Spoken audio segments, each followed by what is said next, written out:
Hello and welcome to the channel. I am the Storm King and you're watching Railroads Online. So today is a big day because there have been a lot of updates made to the game. They were tested out in the beta branch and now they have been added to the main branch. So these changes are all related to the physics, the gameplay and some of the visual effects. So in the previous versions till now there were no weights added to the car, so like they weighed much less than what it was. So with this update they've added all the weights to the cars, and it is supposed to be much more heavier and difficult for the locomotives to pull the loads. So let's take a quick look at the changes, then we'll fire up our game and see all of them there in action. So this is the changelog for the latest release. I'll put a link to this in the description below. And here you can see all the changes that have been made to the physics, the industries, and the UI and also the gameplay. So the physics has some rolling resistance added and it should be performing a lot better now with the physics, the frame rate updates. And there are 4 different modes of playing. You can have it as casual, easy, medium or hard with changing weight of all the cars. And the industries also been updated. It's not all one-to-one now. There are a few changes here. You might need a few more of one item than the other, and the outputs also changed. Like if you remember for iron ore that we did in a couple of episodes back, we had one beam, one lumber gives us one iron ore. So now that's one beam, 2 lumbers for 5 iron ore. So that way there have been a lot of changes here. Even the boiler has changed the boiler's physics. The water level now is just shown from the boiler, and for the tender we'll have to go up, take a look into it, and then find out how much level is there. So I'm really excited about this update. Let's open the game and try it out. So the game is open. By default the server name is my Steam ID, which I have cleared out. I have not given the password, and the save game will from now on have the player's Steam ID. So yeah, so we should be expecting to see that here the next time I save and open a game. And in our physics settings we have the 5 modes: casual, easy, medium, hard and realistic. And for industry there is easy, medium and hard. So this basically changes the ratios from easy is 1 input to 2 outputs, medium is 1:1 and hard is 2 inputs to 1 output. So say for example we had 1 lumber, 1 beam, 2 lumbers to 5 iron ore. It would be in hard 2 beams, 4 lumber for 5 iron ore. So basically you'll be transporting a lot more raw material for the output. So I'll keep it to medium for now. I'll fill in the details and start up the game. So the game is loaded up and I am exactly where we left at our previous episode. The entire iron train is here at our freight depot. So if I zoom in and select this card, or basically just point out here, you'll notice on the top left that the weights are added in kilos and in pounds. So this car with just 3 beams or raw iron, it weighs about 4,470 kgs, and this car here with the iron rails weighs about 9,000, a little over double of what this freight weighs. So that means that Eureka should have a much tougher time pulling this load on a flat ground. So I'm going to release the brakes and just check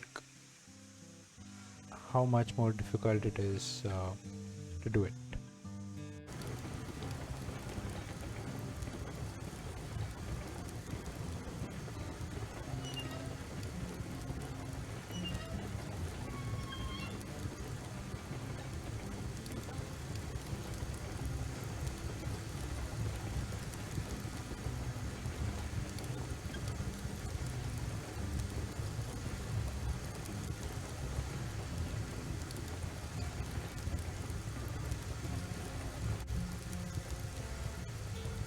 So we've passed the switch, I've set it the other way, and we are reversing back into our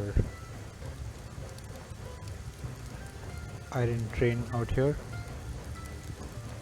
So the physics is definitely much smoother, the gameplay is much faster, so let's give this a little more regulator and turn it off. So this should be sufficient to carry us to there, and I might need to brake in a little towards the end. So yeah, since the weights are now active on this, the weights are more towards their realistic nature. It should take a lot longer to bring the entire train and even this engine, the locomotive, to a full stop. So let's apply a bridge.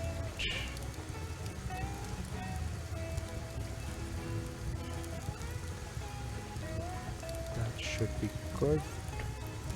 Reduce this. Almost there. Let's connect this. Yeah, the weight definitely slowed down the engine a lot and brought it to a much slower speed, and let's stop it.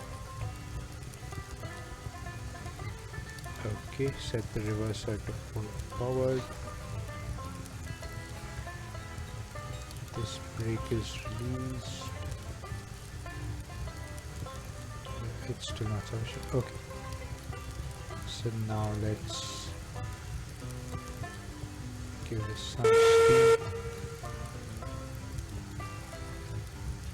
Regulator is at 46% at full steam. Definitely struggling. And at 100%. Now this grade is 0% grade, so it's like a flat ground, and Eureka is definitely struggling to pull this entire weight. So it's about 88,000 pounds, or I think 40,000 kilos. So I was hoping it should not have such a tough time.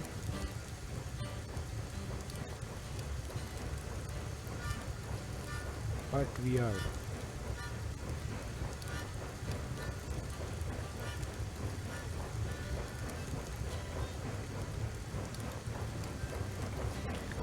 So while Eureka struggles with this load for a bit, let's get into the UI view, and here if you see the water level, it should stay constant. So it's gone to 2429 from 2430.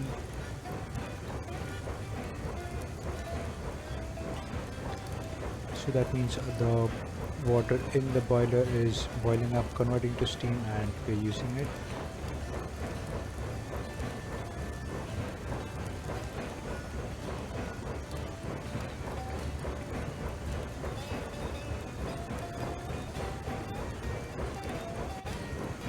So at some point of time, this water level should again fill back up to the entire capacity of the boiler. So I think it's about 90%. If the water level is below 90% and there is water in our tender, it should supply to the boiler.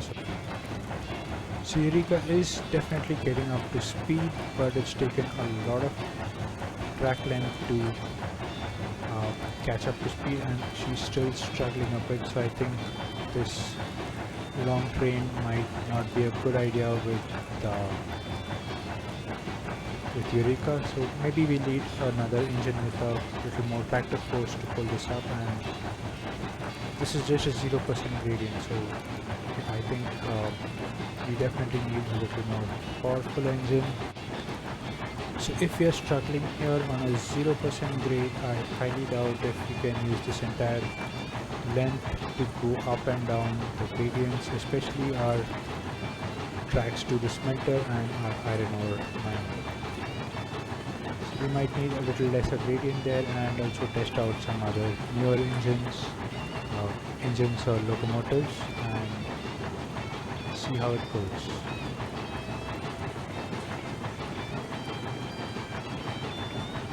So the water level has still not filled up. I think the tender might not have the entire water in it, or is it not supplying, or I'm still not hit the limit. This looks half full.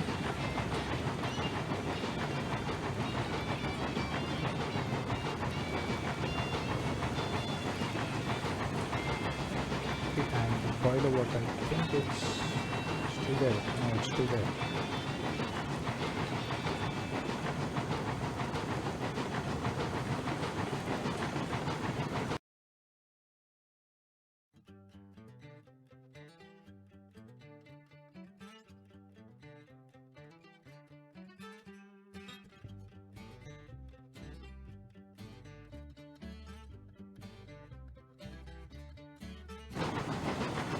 So the water level is supposed to fill up if it is below or equal to 90%. So if we start at around 2400, 2160 is 90%. So we still have a while to go for the water level to deplete. And in the meanwhile, our fire temperature is falling. So let's put in some more firewood.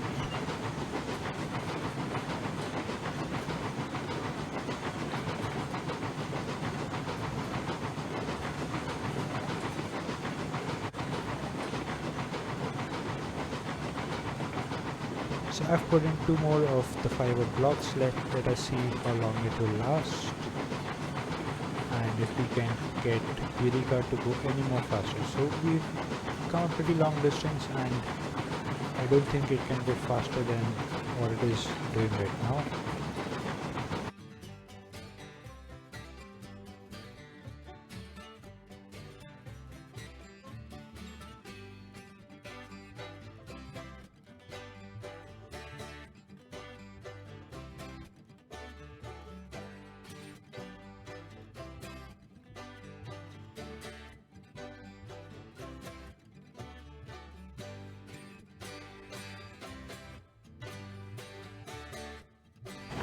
So there's a slight uphill here, and I don't know if you can hear it, but the power has definitely gone down a lot. We are still on full steam, full regulator, and it is struggling a lot more than what it was doing on the flat ground. So you can see here there's a slight bit of a inclined grade,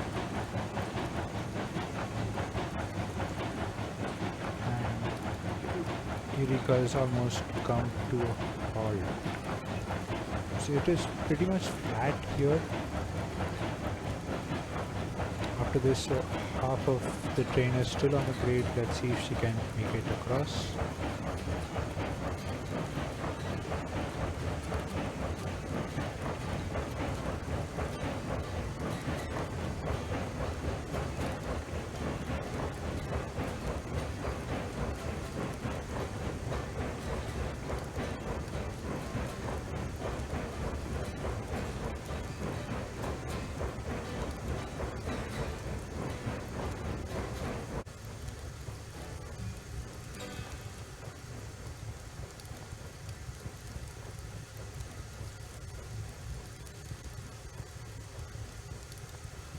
So Eureka's come to a full halt, and there are still a few cars on that grade behind, and it's hardly moving ahead.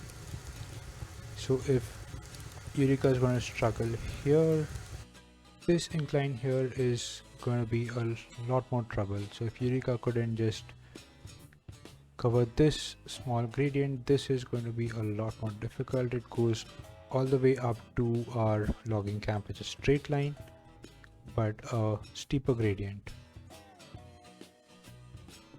So with this, I think we'll have to make a lot more changes to the ground here, the tracks, the way the tracks have been laid out if Eureka has to run, and also clear out all these kinks, and a lot of repairs will be required out here. So I hope to do those in the coming episodes, in the next few episodes. I hope you got an idea of what we're going to see, what we can expect in the upcoming releases, what's going to happen in this, and yeah, how the game is going to change. So I'm really excited about what's going to happen next, how the new tracks will be there, and we are yet to connect to our coal mine, the oil field, ironworks, and also our refinery. So checking back on Eureka, I left her at full brakes and the entire train has rolled back down a gradient. We were somewhere halfway up there and we are just rolling back. There you see it's rolling back. Our brake is on full, just the locomotive brake, Eureka's brake, and it's not good enough. So that means the weights are huge and they are accurate to the point that Eureka is no longer able to pull it back. So with this, I'll end this episode here. I need to figure out what to do about Eureka, what to do with the tracks, and also think of some changes that we can make around here. There were definitely some good times for the Eureka in some different videos, and this is like my latest locomotive. Luckily, I have sufficient cash to buy a new one, and maybe we can build a roundhouse and some other stuff, cool stuff around our freight depot. So I'll see you all in the next episode. If you like this content, please do hit the like, share and subscribe buttons. Please put your comments in the comment section below. What do you think about this update? What do you think about the prospects for Eureka R? You can also check out my channel for other videos on Railroads Online. And I'll see you all in the next episode. Until then, goodbye, good luck, and I'll park Eureka back safely at our freight depot.